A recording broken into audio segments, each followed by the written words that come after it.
검찰 개혁이 특히 보안 사건 문제 이런 것들이 어느 정도 일단락이 되긴 했는데 이게 전당대회 쟁점으로 가지 않았으면 좋겠습니다. 전당대회 전에 끝내야 되는 문제이거든요. 일단 책임은 국회가 질게요. 성과는 이재명 대통령이 가져가시라는 얘기입니다. 네. 어떤 멸칭이 가장 부적절한 멸칭입니까 지금? 다 쓰면 안 되죠. 다 쓰면 안 되죠. 우리 내부에서 왜 멸칭을 씁니까? 반대로 이재명 정부가 성공하기 위해서는 전통적인 지지층, 민주당 핵심 코어 지지층들이 네. 단단하게 어떤 일이 있어도 이재명 정부에 대한 신뢰를 보내주면서 지켜줘야 되거든요. 네. 사람의 해석에 따라 다를 수 있겠죠. 뭐 결론은 같습니다. 이거예요. 네. 이재명 정부가 잘 됐으면 좋겠다. 그리고 이재명 대통령에 대한 신뢰는 여전히 굳건하답니다. 이건 결론이에요. 이거는 예. 흔들리지 않아요. 자, 이번 시간은 김용민 의원 모셔서 검찰 개혁 관련된 가장 중요한 이슈, 지금 현재로서 보안 수사권 요 이슈, 그 다음에 또 당내 갈등들, 또 당 대표를 지금 나오신지 안 나오신지 확실히 잘 모르겠습니다. 그것도 한번 여쭤보도록 하겠습니다. 김용민 의원님 어서 오십시오. 네, 반갑습니다. 네. 김용민입니다. 반갑습니다. 그리고 최윤경 기자님. 네, 안녕하십니까? 네. 당 대표 나와요, 안 나와요? 고심 중이고 너무 고심이 많네. 말도 안 나와가지고. 네, 이번 주 중으로 정리하려고 해요. 이번 주 중으로? 네, 이번 주 중으로 뭐가 제일 이슈예요? 결심하려고 합니다. 뭐 이슈 그러니까 누가 나오느냐 안 나오느냐가 중요해요? 아니요, 그런 건 저는 전혀 고려치 않고요. 예. 저는 지금 사람 중심으로 인물 중심으로 그러니까 과열되는 게 아니라 과제 중심으로 전당대회가 치러져야 된다고 생각하고 예. 그래서 제가 개혁 대개혁 지도라는 것을 발표를 했어요. 예. 앞으로 당대표가 되면 네. 1년 이내에 어떤 일들을 해야 된다라는 네. 것들. 그러니까 그런 것들이 이슈가 되고 네. 누군가가 후보 중에 누군가가 이건 내가 진짜 잘할 수 있다라고 해서 치고 나가주면 굳이 제가 안 해도 된다. 저는 일이 되는 게 중요하지 제가 자리를 찾는 게 중요한 건 아닌. 그러니까 대개혁 이슈만 누군가 잘 끌어줄 수 있다면 나는 뭐 굳이 대표 안 해도 된다? 그렇죠. 그런 개념이에요. 일이 되게 만들자. 그 지금 대개혁 이슈는 뭐예요? 여러 가지를 했는데요. 네. 네. 내란 청산부터 시작해서 네. 검찰개혁, 사법개혁, 언론개혁, 정치개혁이 있고 그거 이외에 지금 최근에 논의되고 있는 AI 문제부터 시작해서 양극화 문제 이런 다양한 문제들을 그다음에 뭐 디지털 혐오라든가 그 이런 많은 걸 것들을 다 받을 사람 없는 것 같은데 나오신다는 얘기 같은데? 받을 사람 있죠. 어쨌든 간 해결해야 되는 문제니까 다만 네. 그 해결 방법을 네. 언제까지 어떤 방식으로 풀어내겠다라는 그런 계획서를 제가 만든 거고 네. 사실 전당대회는 바람직한 전당대회의 모습은요. 이런 것들을 후보들이 발표를 하면서 내가 당대표가 되면 무엇을 하겠다라는 걸 약속을 해줘야 되거든요. 근데 네. 지금 우리 당원들은 다 궁금해요. 네. 당대표 되겠다고 나오신 분들이 도대체 당대표가 되면 뭐를 할까? 네. 아무도 몰라요. 저도 모르겠더라고요. 공천권 행사는 할 것 같아요. 그렇죠. 이제 그런 그건 이제 그래서 제가 그거는 대선의 교두보로 다음번 당대표가 역할을 하면 안 된다라는 네. 생각은 좀 하고 있는데 예. 그걸 떠나서 무엇을 하겠다. 그래서 우리 민주당 전당대회가 완전히 새로운 문화로 정착이 돼야 됩니다. 각각의 후보들이 이런 것들을 하겠습니다라고 펼쳐내고 당원들이 그걸 가지고 토론하고 그리고 평가해서 후보가 최종적으로 당선이 되는 구조. 이래야 나중에 통합이 됩니다. 지금은 사실 네. 누가 돼도 통합이 어려운 쪽으로까지 흘러가는 것 아니냐라는 걱정, 우려가 크거든요. 그 우려를 우리 의원님도 하고 계시고요. 당연하죠. 그 갈등은 분명히 존재하는 것이죠. 존재하고 있고 상당히 예. 많이 표면화되고 있죠. 지금. 그렇죠. 뭐 멸칭을 쓰는 것들 이런 것들은 네. 그 갈등이 이제 극대화되고 있는 지점들인데 어떤 멸칭이 가장 부적절한 멸칭입니까 지금? 다 현재? 쓰면 안 되죠. 다 쓰면 안 되죠. 네. 우리 내부에서 왜 멸칭을 씁니까? 예를 들면 네. 그 성 앞에 이렇게 붙이는 거 그런 것들 이제 부적절하고. 그럼요. 그것도 다 안 되죠. 저는 그 얼마 전에도 좀 페북에 글을 하나 쓰긴 했는데 민주당 정권 이어달리기가 지금 우리가 생각해야 될 지점이다라고 좀 말씀을 드리고 싶었어요. 네. 그게 뭐냐면 마치 이제 이재명 정부가 민주당 앞선 정부와 상관없이 만들어진 정부가 아니냐라고 생각하는 분들이 혹시 있을 수 있으니 그러다 보니까 앞에 선 민주당 정권에 대해서 전직 대통령들에 대한 공과의 평가를 넘어서서 어떤 모멸적인 표현까지 쓰는 것들은 단절을 시키겠다는 것 아니냐라는 우려가 됩니다. 그런데 사실은 이재명 정부도 앞에 민주당 정부의 성과를 이어가는 것이고 앞에 민주당 정부가 잘못한 게 있으면 그 잘못을 하지 않겠다라는 반성적 토대에서 더 발전하는 것이거든요. 네. 그래야 이재명 정부 이후에도 다른 민주당 정부가 출범을 하면 이재명 정부와 또 이어달리기 계속 해줘야 되거든요. 네. 그래서 그런 이어달리기가 우리가 명확하게 인식하고 그 토대에서 서로에 대해서 배려하는 토론하고 공방하고 비판하는 건 다 좋지만 네. 선을 넘지 않는 수준에서 해야 되는데 지금은 그 선을 자꾸 넘어간 게 아니라는 매우 큰 걱정을 하고 있죠. 그러니까 그 부분에 인식차가 분명히 좀 존재하시는 것 같아요. 예를 들면 어떤 지지하시는 분들은 전에 민주당 정부 다 싫었어. 근데 이번에 이재명 되면서 나는 한번 지지를 해보고 싶어라는 분들이 분명히 계시거든요. 근데 그럼 그분들은 어떻게 해야 되느냐? 그 전에 민주당 대통령 혹은 민주당 정부들을 다 인정을 하라고 그들에게 강요할 것이냐? 난 그렇게 하기는 좀 어려울 것 같거든요. 그걸 제가 강요하는 건 아닌데요. 예. 좋습니다. 그렇게 새로 이제 이재명 대통령만 이재명 정부만 좋다라고 들어오신 분들도 당연히 저희에겐 굉장히 소중한 분들이죠. 예. 이재명 정부 성공을 위해서는 너무나 좋은 소중한 분들인데 예. 그분들이 다만 앞선 정부에 대한 모멸이나 멸칭을 쓸 필요는 없지 않습니까? 네. 비판하고 이재명 정부의 성공을 위해서 같이 노력하면 되는 것이지 예, 그것을 마치 거부하고 단절시켜면서 이제 비하하는 표현들을 써가면서까지 그분들이 할 필요가 싫어할 있느냐? 자유는 있는 거 아니에요? 그럴 수는 있죠. 네. 싫어할 자유와 그게 이재명 정부의 진짜 성공을 위해서는 굳이 앞선 정부를 그렇게 멸칭을 써가면서 비하할 필요가 있느냐? 왜냐하면 그게 당내 분열을 만드는 요소가 되지 않습니까? 결국에 이재명 정부에 성공하려면 전통적으로 이재명 정부, 그러니까 민주당의 전통적인 지지층과 그리고 이재명 정부를 탄생시켰던 이 지지층과 새로 정말 이재명 대통령이 너무 좋아서 들어온 분들이 네. 그래도 힘을 합쳐 이재명 정부가 성공하지 않겠습니까? 여기서 네네. 싸우면 이재명 정부가 성공을 하겠습니까? 저는 그 관점에서 얘기하는 거예요. 그럼 뭐 굳이 이제 뭐 탓하자는 건 아니고 옛날에 꺼내자는 건 아닌데 네. 예를 들면 이재명, 문재인 두 대선 후보가 이제 경선을 할 때도 사실 그 멸칭으로 따지면 누가 더 뭐 못했다고 하긴 굉장히 어렵잖아요. 그렇지 않나요? 그 부분은 제가 정확히는 모르겠는데 네네네. 그 당시에 제가 그 멸칭을 많이 들어보지는 못했는데 네네네. 근데 그게 중요한 게 아니라 지금 멸칭을 쓰고 있는 것이 이재명 정부의 성공을 위해서 도움이 되느냐의 관점으로 봐야 되는 것이죠. 그 관점에서는 전혀 도움이 안 근데 되지 그게 참 않을까. 멸칭은 맞아요? 문조 이렇게 가는 게? 그 멸칭처럼 이제 확산되고 본인이 있죠. 느끼면 멸칭이 되는 예. 거겠죠. 부르는 사람의 생각과 좀 다를 수도 있을 것 같아요. 근데 그게 이제 멸칭으로 네. 계속 그 활용이 되고 네. 있으니까 문제인 것이죠. 네. 그러니까 특별히 가치 판단이 들어가 있지는 않은 단어 같기는 한데 그냥 얼핏 듣기는 왜냐면 이제 사람 이름 앞글자들 이제 뭐 붙인 거기 때문에 굳이 이제 가운데 사람 한 명은 조금 뭐 다를 수는 있겠습니다만 그래서 그게 이제 성향을 같이 이렇게 묶어둔 그냥 명칭인데 우리가 그 성향 아닌데 왜 우리 그렇게 묵냐고 이건 멸칭이다라고 주장할 수는 있을 것 같기도 하고 아니 그런 개념은 그 정도는 아니고 아니에요. 네. 예, 실제 그렇게 표현을 하면서 네. 굉장히 모멸적인 뭐 표현을 하거나 이제 연결해서 그렇게 활용하는 분들이 있죠. 뭐다 그런지는 모르겠지만 그런 분들이 있죠.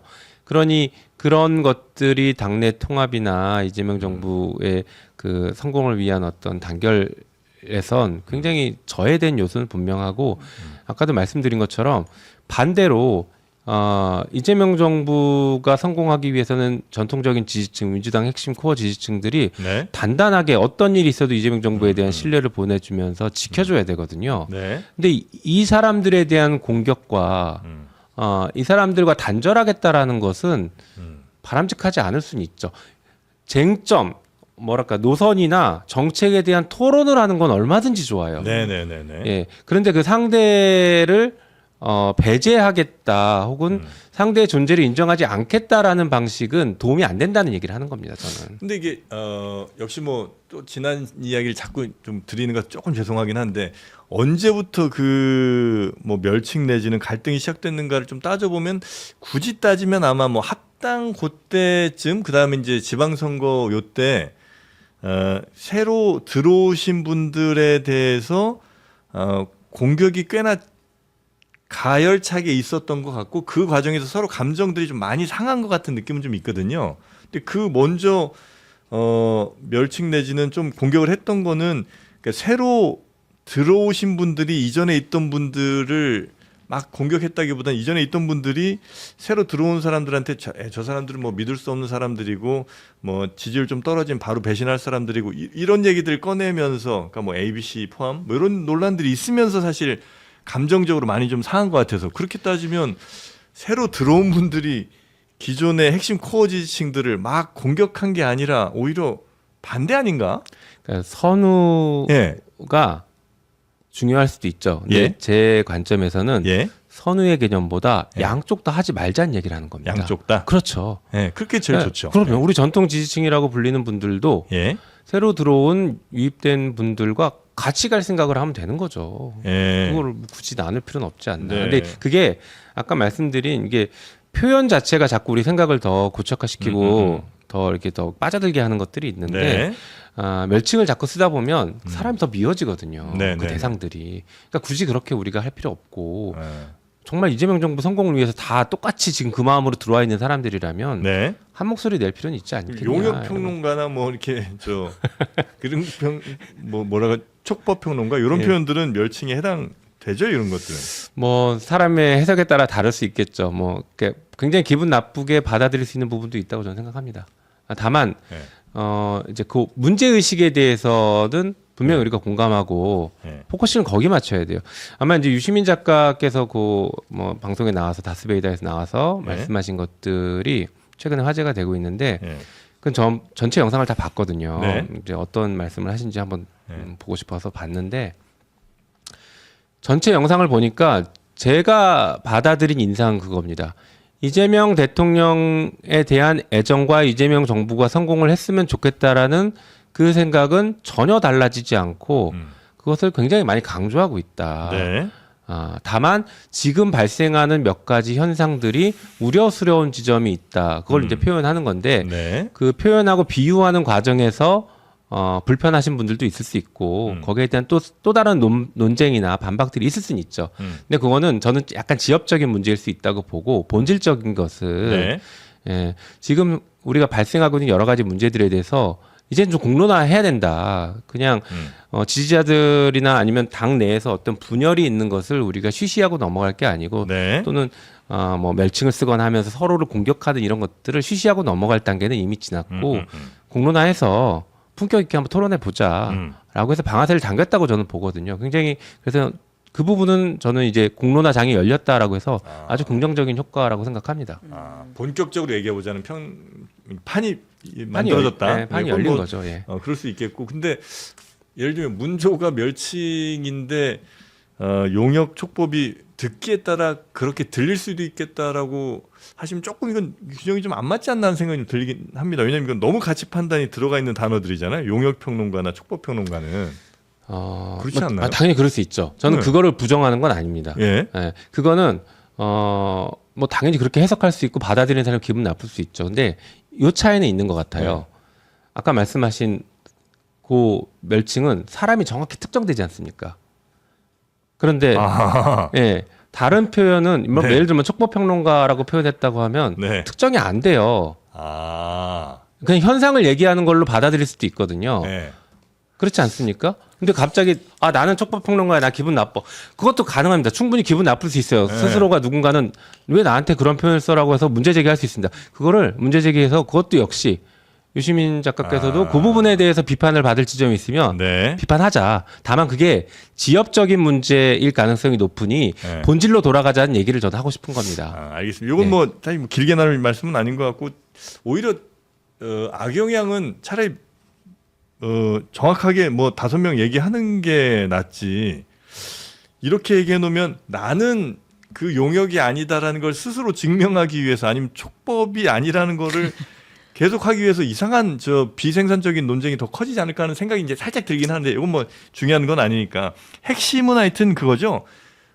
이건 지지자들이 원했던 건 증축인데 지금 이재명 대통령은 재건축하려고 하고 있다. 그래서 있던 사람들 쫓아낸다는 그 비판 의식이 있으신 거죠, 유시민 작가는? 그렇게 좀 이해가 됐죠. 네. 예. 거기에는 공감을 좀 하세요. 어쨌든 꽤 코어 민주당이라고 볼 수 있는 분이잖아요, 김용민 의원님. 뭐 그렇게 분류들을 많이 하시죠. 네네네. 민주당 정통성을 유지하고 네네네. 싶은 마음은 네. 굉장히 크죠. 이제 그런 마음들이 좀 있어요, 그런 감성들이. 예, 지금 그러니까- 대통령이 아니 이제 그걸 예. 이제 대통령에 대한 직접적인 비판이나 그런 논란으로 번지는 것은 아직은 좀 이른 것 같고, 다만 이제 전통적인 지지층이나 지금 당원들이 느끼는 불안감 혹은 불쾌감 이런 것들이 아까 말씀드렸던 전직 대통령에 대한 과도한 비판과 비난. 그 대통령이 하진 않았잖아요. 아 그렇죠. 네. 그러니까 지금 대통령에 대해 우리 이재명 대통령에 대해서 우리 전통 지지층이 막 비토를 하거나 비판을 하거나 그러고 있지는 않지 않습니까?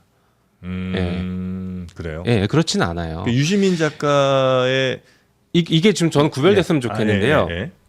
유시민 작가의 아까 말씀드린 것처럼 그 전체 영상을 보면 결론도 예. 결국엔 같고, 우리 전통적인 지지층들 그리고 당내 의원들도 예. 결론은 같습니다. 이거예요. 예. 이재명 정부가 잘 됐으면 좋겠다. 그리고 이재명 대통령에 대한 신뢰는 여전히 굳건하답니다. 이건 결론이에요. 이거는 예. 흔들리지 않아요. 다만 노선이나 정책에 대해서는 이제 공론회장에서 토론 좀 하자. 이재명 대통령이 혹은 이재명 정부가 혹은 민주당이 하는 정책들이 항상 다 옳은 건 아닐 수 있고, 거기에서 당원들의 목소리, 전통적인 지지층의 목소리가 제대로 반영이 안 될 수 있다라고 하면 우리 목소리도 이제 좀 들어라. 이런 요구들이 지금 분출되고 있는 것이거든요. 전통적인 지지층 그게 이제 그 동안에는 예. 이재명 정부에 대한 비판이나 비난으로 오히려 이재명 정부의 국정 동력을 잃지 않을까라고 하면서 다들 걱정하면서 네. 이건 이렇게 했으면 좋겠는데 저렇게 했으면 좋겠는데 하는 생각들이 공론회장으로 크게 표출은 잘 안 됐었어요. 그러니까 전통적인 지지층들이 이재명 대통령이 뭔가 하시는 거에 대해서 이건 좀 아닌데 그래도 대통령 지지율이 중요하니까 참았는데 그거를 이제 이야기하기 시작하겠다는 거예요? 그걸 자꾸 이재명 대통령이라고 얘기하니까 얘기가 지금 겉도는 것 같은데요. 네. 음. 누구예요 그러면? 그 이재명 정부와 민주당의 역할에 대해서 1차적인 얘기를 하는 것이죠. 그게 지금 이재명 대통령에게까지 가는 것은 아직 저건 먼 미래다. 아니면 아까 말씀드린 것처럼 네. 이재명 대통령에 대한 개혁 의지 네. 이런 것들에 대한 신뢰는 여전히 굳건한다고 저는 보고 있어요. 그럼 이재명 대통령과 함께 일을 하고 있는 사람들에 대한 신뢰는 좀 별로 없는 건가요?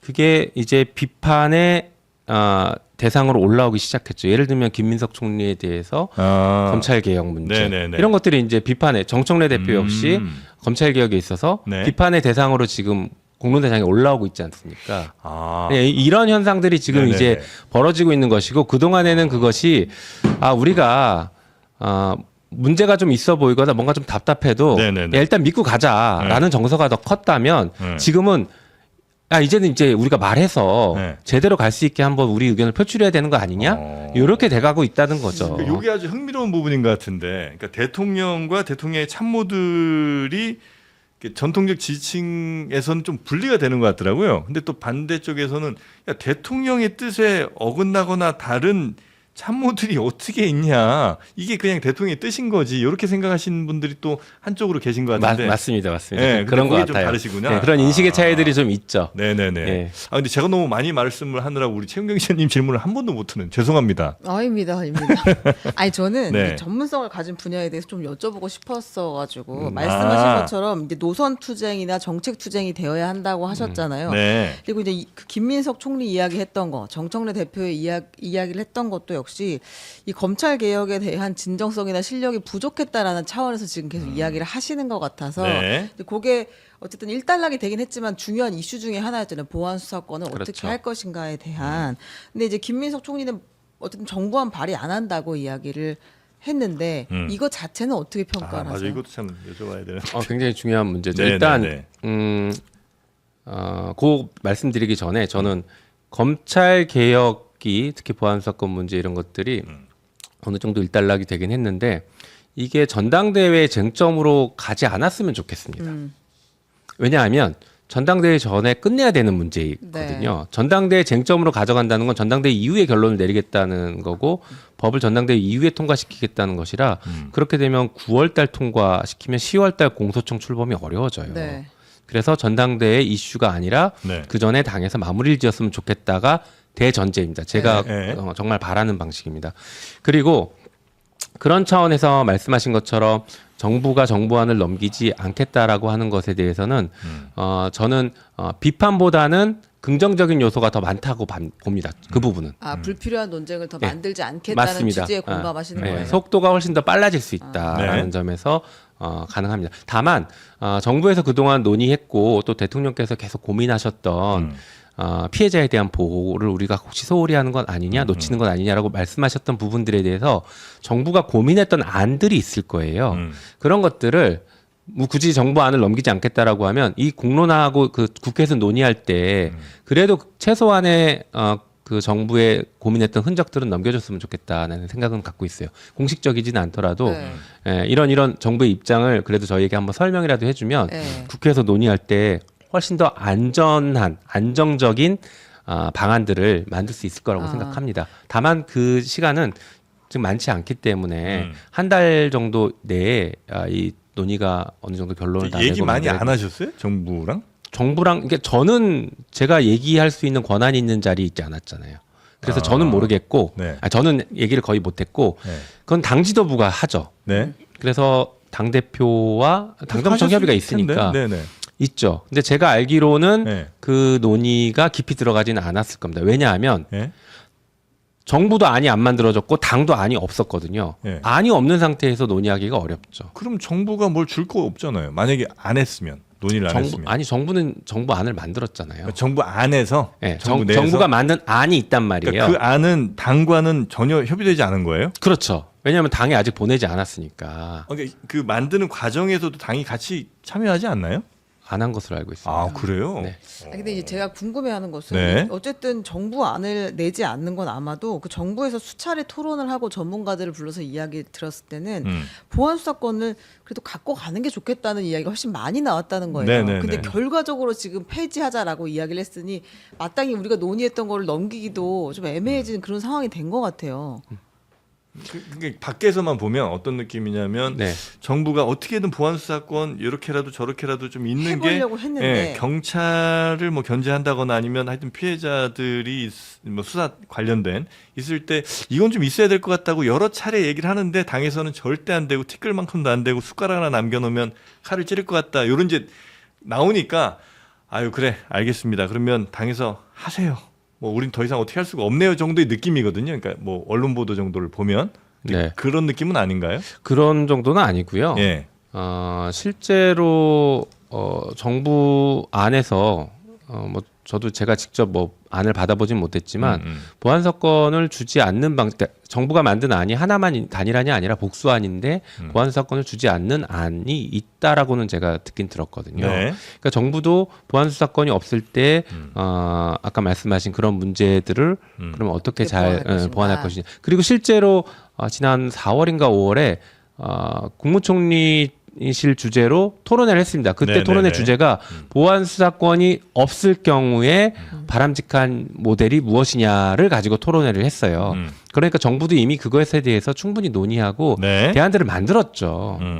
예, 그런데 말씀드린 것처럼 아마 논의를 조금 더 신속하게 하기 위한 방식일 수도 있다고 저는 생각해요. 정부안을 굳이 안 넘기고. 그리고 이 부분은 우리가 이제 정부에 관련된 조직법이 아니라 네. 운용과 관련된 법이고 그다음에 기본법이라고 부르거든요. 우리가 육법전서라고 할 때 그 육법에 형사소송법이 들어가요. 네. 그러니 기본법 중에 기본법이라 이 부분은 국회와 시민사회 논의에 정부가 따라가겠다라고 하는 어떻게 보면 굉장히 원칙적인 입장을 예. 세운 거죠. 사실 예. 그게 보통의 일반적인 모습이기도 하고 기본법을 바꾸는 것은 네. 정부 주도보다는 전문가와 그다음에 국회 그리고 시민사회가 같이 모여서 논의해서 틀을 바꾸거든요. 네. 그래서 형사소송법 같은 경우에 조문 하나 바꾸는데도 네. 어떨 때는 막 10년, 20년 토론도 해요. 근데 원래 정부가 이제 주도권을 가지고 가기로 했는데 마무리하는 과정은 우리가 할게라고 해서 총리실이 가지고 갔는데 시간이 상당히 길어진 거는 사실이네요. 그러면. 그러니까 그 부분에 대해서는 사실은 제가 아까도 말씀드린 것처럼 당 지도부가 아니다 보니까 어떻게 내밀한 얘기가 관계는 오고 가는지 잘 모릅니다. 다만 조금 떨어져 있는 제 입장에서는 그 얘기는 당에 계속 전달을 했죠. 형사소송법이 3월달 지난번 3월달 정도까지 마무리돼야 된다. 근데 그때도 뭐 지방선거 이후에 논의를 하기로 했다라고 했을 때에도 그러면 위험하다. 안 될 수 있다. 지방선거 이후에 직후에 곧바로 전당대회가 있기 때문에 확 미뤄질 수 있어서 안 된다라는 그런 문제점은 계속 말씀을 드렸고 네. 또 하나는 적어도 그렇게 할 거면 당이 네, 안을 만들어야 된다. 있었어야 했는데. 예, 그 안을 만들자라고 여러 번 제안했는데 당 지도부가 그걸 받아들이지 않았어요. 모르겠어요. 실제 받아들일 생각이 있었는지 없었는지까지는 모르겠지만 결론적으로는 당 지도부는 어쨌든 안을 안 만들었고 그래서 제가 3월 달부터 시민사회와 토론을 해서 한 네. 3달 정도 토론을 이어가서 6월 초에 안을 만들어서 발표를 했고 지난 금요일 날 그거를 발의를 했죠. 네. 만든 안을. 그 당에서 그러니까 사실 뭐 정부안이 안 받아들여지더라도 당에서도 이미 지난 한 1년 넘게 계속 이제 이 검찰 개혁에 관해서는 연구도 많이 하시고 뭐 토론도 하고 하여튼 의논들을 많이 하셨을 거 아니에요. 그래서 당 안이 뭐 충분히 정부안 없이도 이제 있을 것 같기는 한데 그게 없었다는 거 아니에요. 그러니까 김민석 책임론, 정청래 책임론을 두 개 다 얘기하고 있는 거예요. 당에서 만든 안은 없습니다. 네. 아 그럼 의원님 만드신 건 있고 네. 김용민 안이 지금 있는 예. 거죠. 네. 김용민 안이 굉장히 고민 많이 하셨을 테니까 충분히 아마 당 다른 구성원들로부터 아마 지지를 받으시겠죠. 뭐 그렇게 되기를 바라고요. 예. 그게 뭐 제가 혼자 고민해서 만든 게 아니라 예. 뭐 아마 한인석 교수님이랑 이런 그 시민사회 오랫동안 그리고 전통적인 교수님들 오랫동안 고민하셨던 분들이 보안 사건 폐지를 넘어서서 이만큼 형사소송법 전체 앞으로 우리나라 사법 시스템은 네네네네. 선진 사법 시스템으로 가야 된다. 그리고 네. 이재명식 형사소송법 개정은 이렇게 가서 폭넓게 가자라고 하면서 좀 고민 많이 해서 만들었어요. 한 106개 정도 조항을 고치는 것이거든요. 상당히 많은 부분들을 이재명 시기부터요? 예. 왜 그렇죠, 그거는? 이재명 정부가 국민주권 정부이고 네. 이재명 그러니까 앞서 문재인 정부 때의 형사소송법의 한번 개정 혹은 검찰 개혁이 한번 큰 틀을 넘었고 노무현 정부 때는 형사소송법 자체가 굉장히 또 큰 틀의 변화가 있었는데 이제는 검찰이 폐지되고 수사기소를 완전히 분리한 이 과정에서 이재명의 이름을 단 이재명 정부의 형사소송법 개정은 조금 더 폭넓게 크게 가서 어떤 역사적인 그 성과로 남기자라는 그거는 차원에서 뭐 논의를 했죠. 이재명 대통령이 직접 이제 법안에 대해서 뭐 얘기한 건지 모르겠습니다만 의회가 하고 의회가 책임을 지라고 이제 뉴스를 통해서 본 것 같기는 한데 그 얘기는 자칫 어떻게 들으면 법은 의회가 그냥 대통령의 의지와 크게 무관하게 만들고 책임은 이재명 대통령한테 넘기는 것처럼 들릴 수도 있지 않을까요? 이재명의 형사소송법이라고 만약에 한다면? 그게 이제 서로 입장이 다를 수 있는 건데요. 그런가요? 일단 책임은 국회가 질게요. 성과는 이재명 대통령이 가져가시라는 얘기입니다. 우리가 그래요? 책임을 진다. 네, 책임은 네. 사실 국회가 주도해서 입법하니 네. 거기에 대해서 책임은 정치적 책임을 국회가 그리고 당이 지겠죠. 져야죠. 다만 그 논의 과정이 정부가 네. 완전히 배제된 채 논의하지는 않아요. 네. 아무리 국회에서 주도해서 논의하라고 하더라도. 그래서 정부의 입장도 저희가 충분히 고려해야죠. 막 일방적으로 간다는 의미는 아닙니다. 네. 그래서 네. 이 중요한 엄청난 이제 그 뭐랄까 인권 신장에 굉장히 큰 족적을 남기는 법이 될 거예요. 이대로 만약에 다 통과시킨다면 그러면 그게 이재명 정부가 형사사법 시스템에서 굉장히 큰 선진화를 시켰다라는 중요한 정부의 성과로 저는 남기고 싶다는 의미지. 네. 그게 뭐 책임을 져라라는 게 아니라 성과로 만들어 드려야 된다라는 그런 얘기를 하는 네. 겁니다. 네. 근데 김용민 안은 지금 이제 민주당하고 조국혁신당, 사회민주당이 같이 논의해서 발의를 하신 거잖아요. 더 정확히는요. 뭐 저랑 박은정 의원, 그다음에 서영교 의원, 최혁진 의원, 김영호 의원 이렇게 5명이 출발을 해서 네. 시민사회 용역을 맡겼습니다. 용역이요. 예. 용역. 이게 또 예민하구나. 네. 연구 용역이라고 네, 부르는데 연구, 네. 연구 용역. 네. 그래서 저희랑 같이 3달 동안 같이 토론하고 논의하면서 네. 단일한 안을 이제 만들어낸 거죠. 이제 그것의 핵심이 검찰에게는 수사권 비슷한 것도 절대 줄 수 없다. 보안 수사권은 아예 없앤다는 거고 네. 그 수사를 시작하거나 중간에 같이 하거나 끝내거나 할 수 있는 권한은 일절 없고 네. 대신 이제 기소를 할 때 필요한 보안 수사를 요구할 수는 있다. 네. 그 보안 수사 요구권을 좀 강화한 거죠. 그렇죠. 조금 더 구체화한 거죠. 이거에 대해서는 경찰에게 더 해오라고 할 수 있고 하지 않았을 경우에는 어떻게 할 수 있고까지 다 들어 있는 건가요? 그렇죠. 예. 근데 그렇게 하면 정청래 대표가 매우 싫어하는 거 아니에요? 왜요? 그러니까 작은 티끌조차 남겨서는 안 된다는 게 입장이잖아요. 정청래 대표는. 아니, 그건 전 대표는. 직접 수사를 말하는 거죠. 근데 보안 수사 요구권과 보안 수사권에 아주 큰 차이가 있는 건가요? 보안 수사권은 직접 수사권인 수사권이라서? 것이고 보안 수사 요구권은 직접 수사권이 없이 네. 요구를 하는 거죠. 제가 얼마 전에 독일을 갔다 왔는데 음. 독일이 이제 수사기소 분리가 잘 돼 있는 나라지 않습니까? 검사가 보안 수사 요구로 다 해결합니다. 예를 들어 급한 사건 그러면 보안 수사 요구의 기한을 정해 하루 만에 보안 수사해 주세요. 대신에 구체적으로 항목을 적나요? 매우 구체적으로 해서 이를테면 문서로 피의자 보냅니다. B를 다시 한번 불러서 이 대목은 물어보고 확인해라 이렇게 그렇죠, 요청해요. 그렇죠. 그렇게 구체적으로 요구를 합니다. 그렇게 하면 네.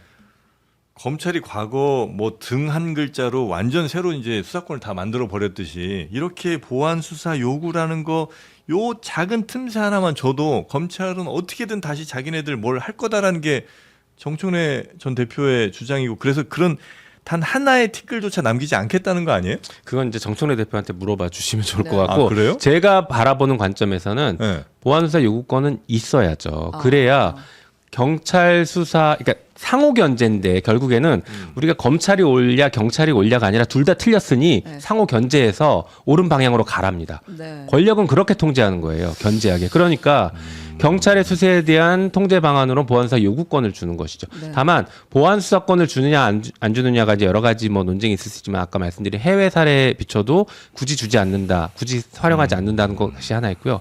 또 하나는 검찰 개혁이 온전하게 정착되기 위해서는 현재 검찰에 남아있는 인력과 예산이 정리가 돼야 돼요. 네. 그런데 보안 수사권이라는 걸 남겨두면 아주 예외적으로 남겨둔다고 하더라도 그것을 하기 위한 인력과 예산을 그대로 두려고 할 겁니다.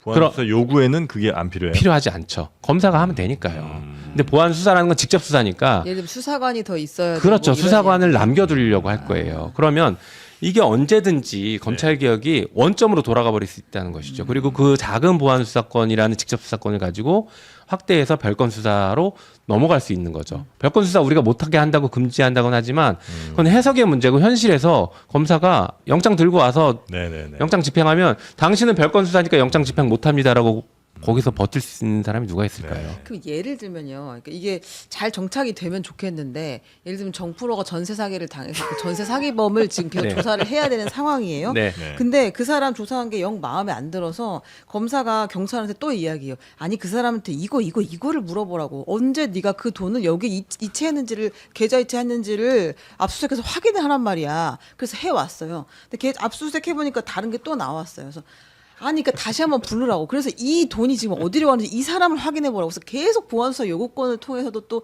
하려면 할 수 있는 거잖아요. 할 수는 있죠. 네. 그래요?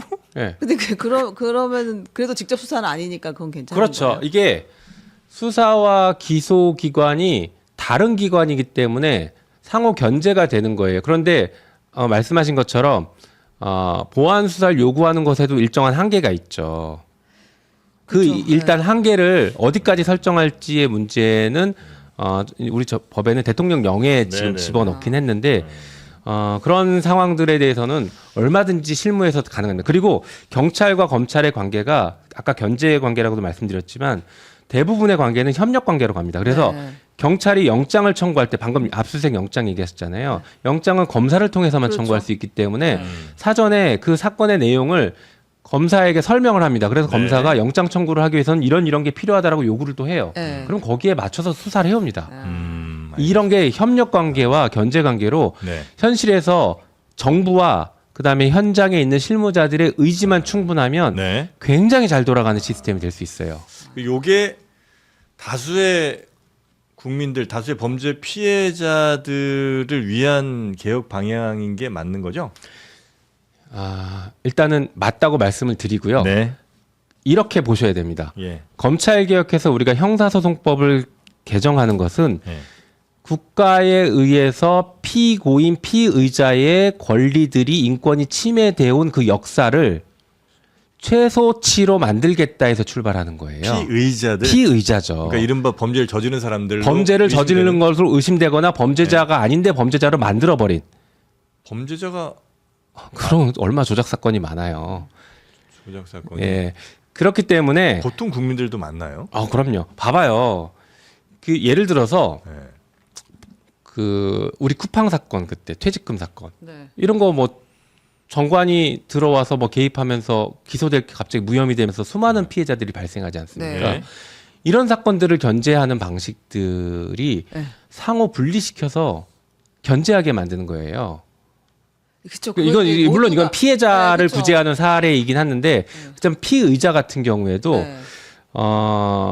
일반적으로 수많은 조작 사건들이 있었지 않습니까? 뭐 정치인만 우리가 생각하는데 일반 국민들도 조작 사건에 많이 당해요. 사법 피해자라고 우리가 부르잖아요. 국회 앞에는 아직도 버스 한 대 세워놓고 막 시위하시는 분이 있어요. 자기가 조작 피해자다라고 하면서 예. 그런 수많은 피해들이 발생할 수 있기 때문에 그러니까 검찰 개혁, 형사 사법 제도의 개혁의 원래 근대부터 시작됐던 개혁의 방향은 네. 국가가 국민에게 엄청난 폭력을 행사할 수 있는 형사 시스템을 최소화시키겠다, 자제시키면서 진실 발견을 하자. 네. 그래서 한 명의 피의자를 놓치더라도 10명의 억울한 사람을 만들지 말라는 게 법원이거든요. 네.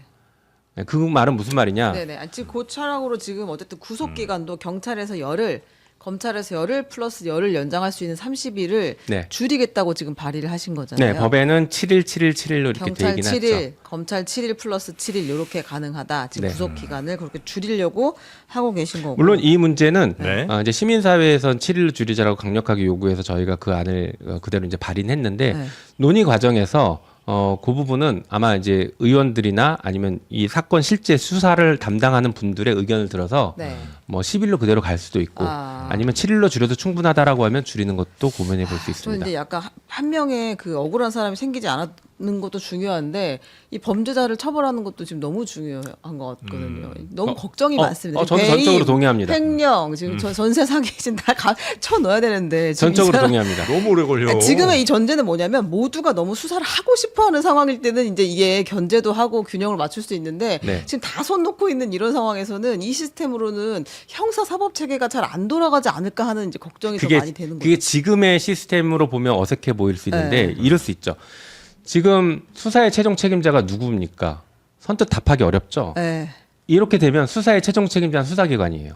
경찰이 최종 책임자가 되는 거예요. 그러니까 모든 그 수사에 아까 말씀하신 잘못되면? 전세 사기나 횡령이나 네. 이런 것들이 수사가 잘못되면 다 경찰 책임입니다. 기본적으로는 책임 소재가 명확해지는 거예요. 네. 그런데 지금은 불분명해요. 검사가 잘못한 것 같기도 하고 경찰이 네. 잘못한 것 같기도 하고 책임을 검사가 지는 것 같기도 하고 이게 책임 소재가 불분명하니까 네. 서로 떠넘기기가 가능한데 이거는 명확해집니다. 수사는 경찰이 최종 책임 다 진다. 그리고 기소에 대한 것은 검사가 검찰 진다. 다 진다. 예, 이렇게 정리하면 훨씬 책임성이 부여가 되기 때문에 네. 수사기관도 수사 능력을 역량을 빠르게 키울 수밖에 없습니다. 그 책임을 다 져야 되기 때문에요. 혹시 제가 너무 억울한 상황이 됐을 때 네. 경찰이 잘 수사를 좀 안 해주거나 뭐 이렇게 대충 하면 어디에 전 호소를 하면 제일 좋은 건가요? 일단 지금 시스템이고 저희가 개정안 낸 것도 같은 취지인데 어떻게 되냐면요. 네. 경찰이 아까 전세 사기를 수사를 했어. 피해자인데 네. 갑자기 경찰이 이 사람 불기소야. 네. 위험이야라고 해서 피가 거꾸로 솟습니다. 수사 종결했으면 네. 어떻게 되냐면 검찰에게 지금은 이제 공소청에서 공소청에게 그 기록이 넘어갑니다. 그래서 네. 90일 동안 검사가 리뷰할 수 있어요. 네. 그래서 검사가 봤을 때 아니야 이건 유죄인 것 같아. 아, 라고 하면 재수사 요구를 할 수 있어요. 예. 그래서 이런 취지로 재수사하십시오. 요구하면 경찰은 그 재수사 요구에 따라야 됩니다.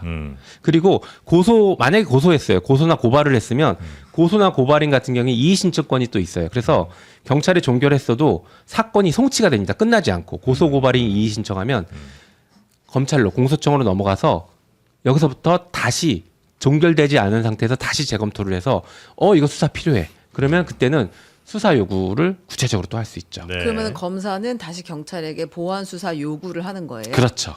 오메 일이 더 길어지네요. 이게. 길어지지 않습니다. 아니에요? 지금은 어떻게 되냐면요. 네네. 경찰에서 수사를 받으면요. 검찰에 가서 수사 한 번 더 받아요. 네, 그렇죠.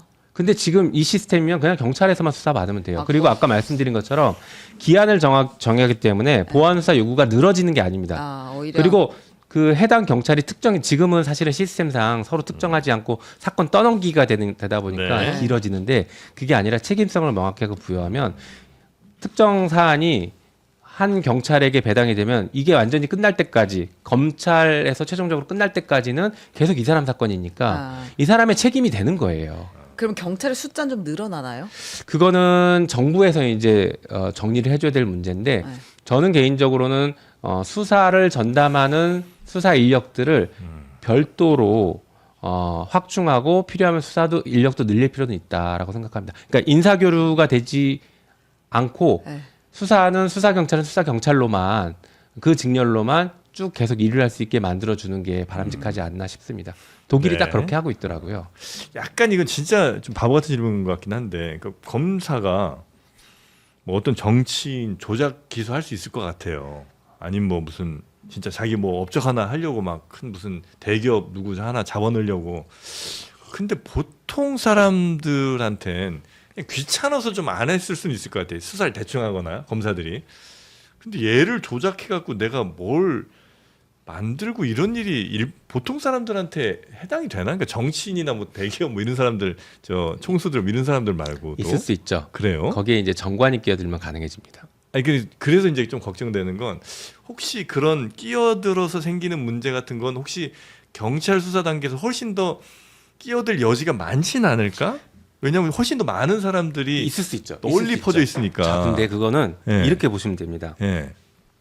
그 딱 좋은 지적을 해주셨는데 경찰 단계, 그러니까 수사 기소를 분리시켜서 예. 경찰 단계에서 누군가가 끼어들 가능성 다 분명히 있죠. 예, 예, 예. 그때 그러면 경찰 정관을 통해서 사건을 조작하거나 왜곡하려고 시도할 거예요. 예. 법 왜곡죄가 있으니까 이제 저희가 예, 새로운 예, 세상을 예, 열어놓긴 했지만 어쨌든간 그렇게 하고 그러면 검찰 단계에 넘어와서 검사가 다시 그걸 도와줘야 되거든요. 예. 그런데 일단 다른 조직이기 때문에 돕는 게 쉽지 않습니다. 게다가 만약에 그렇게 조작을 하고 싶으면 이제 검사 정관을 또 하나 붙여서 한 옛날에는 검사 정관만 선임해서 검찰만 다루면 모든 수사 기소가 여기서 다 정리되니까 네. 경찰이 무슨 수사를 하더라도 여기 와서 다 뒤집을 수 있거든요. 근데 지금은 그게 불가능해진 상황이 되는 거예요. 그러니까 조작을 하고 싶은 사람 입장에서는 네. 비용과 노력이 훨씬 많이 드는 거죠. 누군가는. 알겠습니다. 어렵게 만드는 그러니까 네. 완벽하다고 제가 모든 제도는 완벽을 얘기할 수는 없어요. 완벽을 추구는 하지만 네네네. 그렇지만 훨씬 어렵게 만들고 아. 힘들게 만드는 빈틈이 거죠. 많이 좀 줄어들었어요. 그렇죠. 네. 견제 때문에 가능합니다 이게. 그럼 이제 중수청, 공소청, 그다음에 공수처 이렇게 있는 거예요. 수사기관은. 그렇죠. 공소청은 기소기관이고. 네, 가셔야 공수처. 되는데 저희가 너무 오래 죄송합니다. 붙어서 너무 공수처는 그대로 아니 가는 나왜 거죠. 전당대회는 안 물어보십니까? 아, 전당대회 지금 할지 안 할지 얘기를 안 하시니까 나가세요? 아 이번 주 중에 결론을 내려고 합니다. 예, 한 김에 말 나왔는데 나가세요 그냥. 예. 그게 약간 좀 편이 이렇게 좀 갈라지는 것 같은 그림이에요. 예를 들면 뭐 그냥 까놓고 얘기해서 뭐 네. 송영길 후보라든지 네. 아니면 김민석 후보가 조금 더 친명쪽인 걸로 보이고 네. 그다음에 정청래 전 대표나 우리 의원님이 조금 더 그 반대편에 서 계신 것 같은 느낌인데 그건 그럴 맞아요? 수 있죠. 근데 그렇진 않고요. 네. 이렇게 보시면 됩니다. 개혁이라는 하나의 카테고리가 있고 이재명 정부의 성공이라는 카테고리가 있는데 네. 끝단에 있으면 안 되고 두 개를 교집합한 네. 영역에 있는 사람이 네. 당대표가 돼줘야 돼요. 그리고 이 교집합 영역을 최대한 넓게, 그러니까 저는 그래서 개혁을 통해서 이재명 정부의 성공을 이끌어야 된다. 개혁을 통해서 당내 통합을 이끌어야 된다라고 생각하거든요. 네. 이런 역할을 해줄 사람이 지금 필요하죠. 그리고 특히나 그리고 김대중 대통령이 말씀하신 말을 우리가 정치인들이 많이 인용하는데 서생의 문제의식, 네. 상인의 현실감, 현실감. 거기 하나가 더 있어야 돼요. 광장의 실행력이 있어야 됩니다. 우리 당이 광장의 실행력이 항상 부족했어요. 네. 문제의식과 토론은 많았지만 결론을 내서 그 결론을 관철시키는 것, 효능감을 주는 것이 항상 우리가 부족했는데 네. 이번 당대표는 여기까지 가져야 된다. 광장의 실행력까지 가져야 된다고 생각을 합니다. 대통령과 잘 통해야 되는 것도 중요한 아주 조건인가요? 중요하죠. 아주 중요하죠. 아주 중요해요? 예, 아주 중요하죠. 사실은 우리가 집권 여당이에요. 이전 대표인 정청래 대표만큼만 통하면 돼요? 아니면 그보다 더 잘 통해야 됩니까? 뭐 그거는 이제 보는 분마다 네, 평가 다르겠지만. 제 개인적으로는 조금 더 원활했으면 좋겠다는 생각은 있습니다. 네. 그럼 만약에 우리 의원님은 대표가 되시면 더 원활해질 가능성이 높습니까? 그럼요. 높은데요? 그럼요. 근데 나를 법사위원장 지명해달라. 그러면 이제 법사위원장 지명을 하면 안 나가시는 거예요? 이제 그 사실 법사위원장 지명해달라는 건 예전부터 제가 주장했던 것인데 이미 법사위 현장은 물 건너간 거라 뭐 사실은 전제가 좀 성립하기 어려운데 제가 진짜 어디 가서 12월까지만이라도 시켜달라고 이렇게까지 얘기하고 있습니다. 이제 검찰 개혁이나 사법 개혁이 12월까지 네. 종료될 수 있기 때문에 근데 이제 현실적으로 어려운 것 같습니다. 그건. 대통령과 가장 그래도 잘 맞을 분이 그냥 밖에서 볼 때는 어쨌든 총리까지 하신 분이 계시니까 김민석 총리인 것 같고 느낌은 네. 아니면 뭐 송영길 전 의원도 송영길 의원도 역시 뭐 열심히 지금 또 그렇죠. 관련된 얘기를 하고 계시니까 네. 그럴 것 같고 의원님은 정청래 전 대표보다는 더 대통령과 뜻을 함께하기는 적절한 분이라고 하시고 네. 정청래 전 대표가 제일 뜻이 안 통했던 분이에요? 아니요, 이제 그렇게 평가할 일은 아니고요. 아니, 정청래 대표도 네네네. 당정청 협의를 하면서 굉장히 잘 소통한 걸로 알고 있어요. 그래요? 알고 있는데, 좀 더 해야 된다. 네, 다만 그거보다는 조금 더 이제 눈높이 기준으로 봤을 때는 조금 더, 그러니까 왜냐하면 원활해 보이지 않았던 부분들이 일부 있었지 않습니까? 그러니까 네네네. 그런 부분을 조금 더 원활하게 할 필요가 있다는 것이지 정청래 대표가 못했다는 얘기는 네네네. 전혀 아닙니다. 네. 잘하셨어요, 그럼 그거는. 마지막에 좀 농담처럼 던진 질문입니다. 너무 좀 오해하지 다들 짝 마시고. 놀라셨잖아요 지금. 다 우리 당에 너무 소중한 네. 분들이라 네, 네, 네. 잘한 건 잘했어요. 네. 저는 개혁을 하고 싶으니까 그 관점에서 비판은 해도 기본적으로는 잘했죠, 다들. 네, 네, 총리도 너무 잘하셨고. 알겠습니다. 하여튼 여러분 뉴스 보실 때나 아니면 우리 정치인들 보실 때 흐린 눈 하지 말고 맑은 눈 하시라고 결명자차 준비했지요. 네. 자, 많은 뉴스 보실 때 유튜브 보실 때도 눈이 워낙 혹사를 많이 당하시니까 진짜로. 네, 결명자차로 좀 눈 건강 같이 좀 챙기셨으면 좋겠고요.